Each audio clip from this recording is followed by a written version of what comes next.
What's up everybody, welcome back to the channel. Today's going to be a quick video about a plugin called Flicker Free by Digital Anarchy.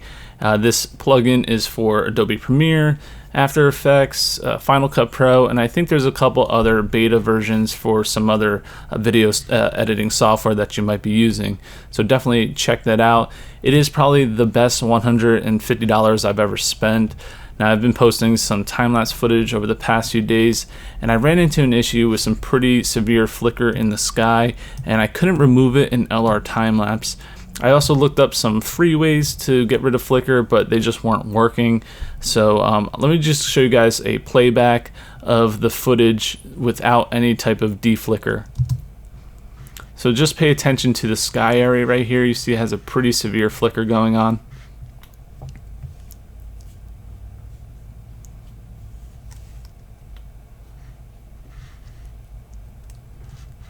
So it gets worse right here. Now, after doing some research, I came across Flicker Free, which I'm surprised I haven't found this earlier, but it did a fantastic job. And you could also obviously use this on regular video footage as well, but for me, I need it for time lapse. And let me just pull up the plugin right here. So go to Flicker. And it's actually pretty easy to install. I didn't have to do anything other than restart Adobe Premiere after I installed it and then type in Flicker Free and it popped up down here. But you're just going to grab it and drop it onto your clip. And then you're going to see it pop up right here in the effects control. Now there's a bunch of presets that work really well, so you don't have to really mess around with all this stuff right here. The sensitivity, time radius, threshold. I do some small tweaks, but nothing too major. So for example, I'm going to pick time lapse. For sensitivity, I'll leave it. And then for time radius, I'll change that to 5 just because the flicker isn't too severe.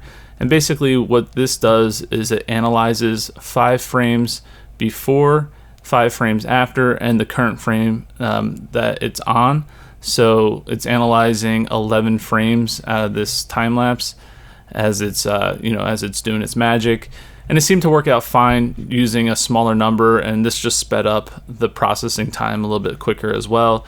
And I also turned this off for the detect motion because while there is some movement, I'm on a slider and it's very it's very slow movement. It's not like I'm hand holding the camera taking video, so I didn't see any issues by turning that off. And it sped up the processing time when I applied the deflicker. So all you have to do is render this by going to sequence, render in and out, and then it takes about 10 to 15 minutes depending on the length of the clip. Now they do recommend that you take a short part of a clip. Let's say you have a couple minutes that have flicker that you have to remove.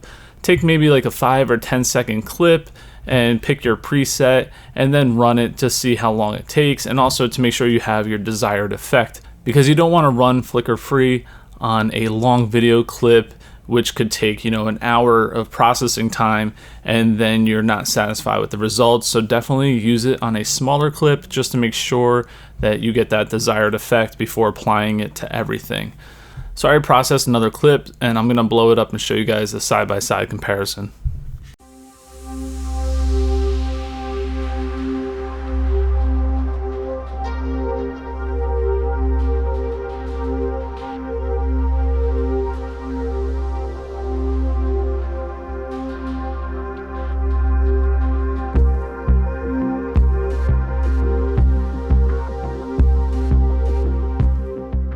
So as you can see, it did a fantastic job, and I think it's money well worth spent. But they do have a free demo version, so you can make sure it works with your computer and your video footage before you buy it. I didn't know what I was going to do with some of this footage that had pretty severe flicker. So when I came across this plugin, I just really want to share it with you guys once I saw how great it worked.